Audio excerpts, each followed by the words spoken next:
Kim. I'm a reproductive genetic counselor, and today's video is going to be on diagnostic testing available in pregnancy.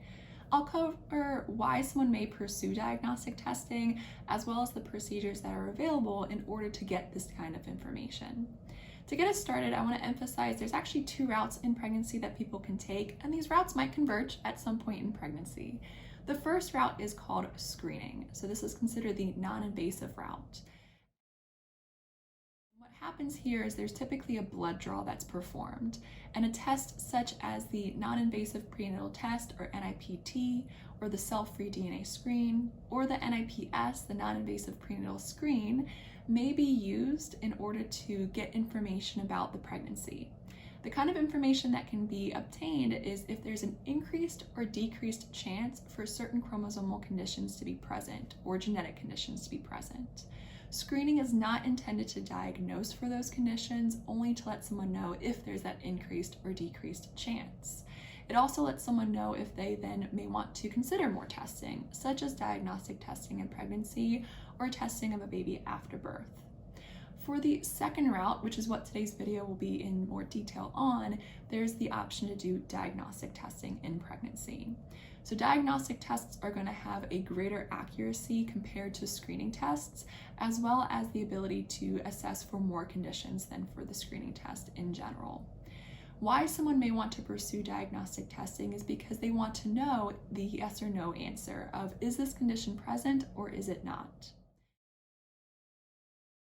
Some people know going into pregnancy they want to do diagnostic testing.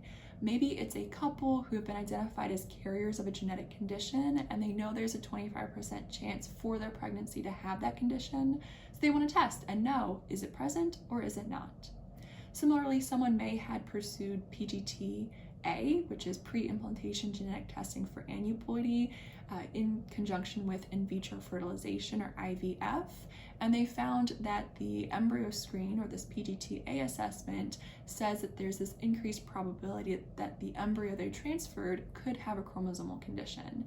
And so they too want to know, while they're pregnant, is this condition present or is it not? Other times people don't know going into pregnancy that they want to do diagnostic testing, but they find out while they are pregnant that they may want to pursue this information. Maybe they had a positive screen or there was something identified on their ultrasound.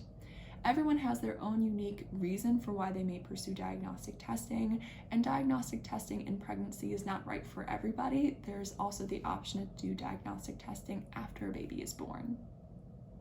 So in order to do diagnostic testing, there actually has to be a sample from the pregnancy sent to a genetic testing lab. In order to get a sample from the pregnancy, there needs to be a procedure performed. And typically there are two types of procedures available in pregnancy. The first procedure is called the CVS, or chronic villi sampling. The CVS is performed in the first trimester, typically between 10 weeks and 13 weeks and 6 days. However, the doctor that's doing the procedure might prefer that it's done in the 11th or 12th week of pregnancy. The point of the CVS is to get a placental sample, and this is done either transcervically, so through the cervix, or transabdominally, through the abdomen, depending on where the placenta is located. Throughout this procedure, there is ultrasound guidance in order to locate that placenta, but also the baby and other metrics. However, as you might imagine, there is some risk associated with this procedure, which can include miscarriage, bleeding, or infection. So it is imperative to talk to the doctor that's doing this procedure what those risks are. For the second procedure, this is called the amniocentesis, and this is done in the second trimester, typically after 16 weeks of pregnancy, and can be performed until the end of pregnancy. However, it's most helpful within that second trimester or early third trimester period. The point of the amniocentesis is to get the amniotic fluid that the baby is surrounded in. So a very long, thin needle is entered through the pregnant person's abdomen over to where the amniotic sac is to draw up some of that fluid. Because in that fluid, there are cells that come from the baby directly. These cells include skin cells as well as digestive system cells, because babies actually swallow amniotic fluid while in pregnancy and then pee it out. So that fluid is then sent to a genetic testing lab, and throughout the amniocentesis procedure, there's also ultrasound guidance, but still there's some risk associated to it as well, so very important to talk to the provider performing that procedure. So how does someone decide which of the two procedures to pursue if they're interested in diagnostic testing? So this is going to be a really personal decision, and oftentimes it really comes down to access to the procedure and where that person is within their pregnancy.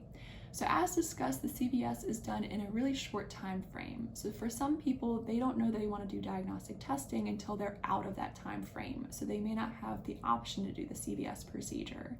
But for some people, they are within that window of time, or they know ahead of time going into pregnancy they want to pursue that option. The CVS procedure does provide results at an earlier time in most cases because the procedure is done earlier in pregnancy than compared to the amniocentesis procedure. However, there's a really important consideration to make when pursuing the CVS procedure. There is the potential for something called placental mosaicism.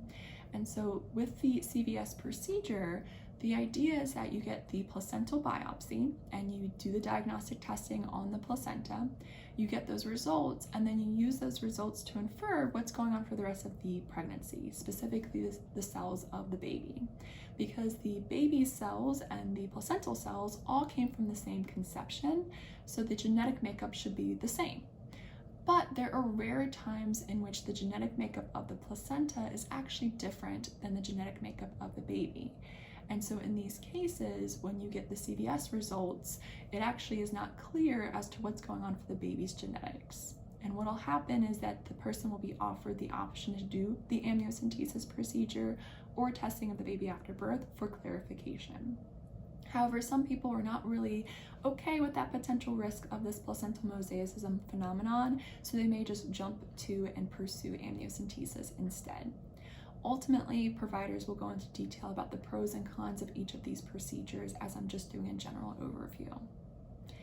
Two other really important considerations to make when it comes to diagnostic testing includes cell culturing and maternal cell contamination studies.